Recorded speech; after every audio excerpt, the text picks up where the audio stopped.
This small video should demonstrate the booster pack challenge entry for the solar harvester.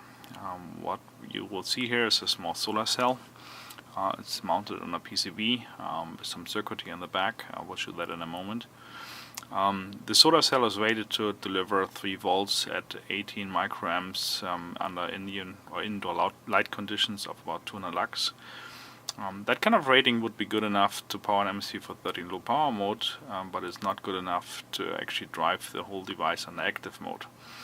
And unfortunately, if you're starting off with no light and you're going into light, you have to start up the device, which is happening in active. So you will never ever get to the point that you can even go into low power mode if there's nothing that you would do on top of just having the solar panel and a small capacitor.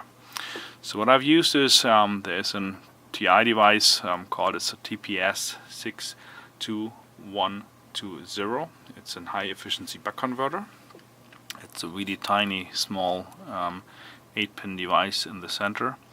And what is special about that device is that it actually does have a built-in comparator to measure the primary voltage, and only if you're getting more than 2.5 volts it will actually kick in and inject the second voltage or the second supply, which is then powering the MSP430.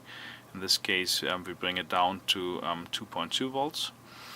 And that comparator has a threshold, so even if the external primary supply ramps down till it actually reaches a point of 1.8, it will still deliver the voltage on the outside.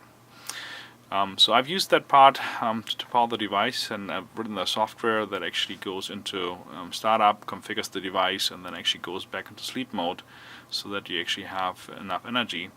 And then it takes a comparator with a voltage divider on the primary supply to just measure how large the voltage over that capacitor is. Currently the comparator has been set to about 3.2 volts, so if you actually reach 3.2 volts then we will generate some current draw here. I have used an LED with about 200 millisecond and on time, just so that you can see that we really can actually draw some current. So I will just mount now the LCD booster pack on top of the launch pad, put it back in here, and you should see in a few seconds that the red LED is starting to flash.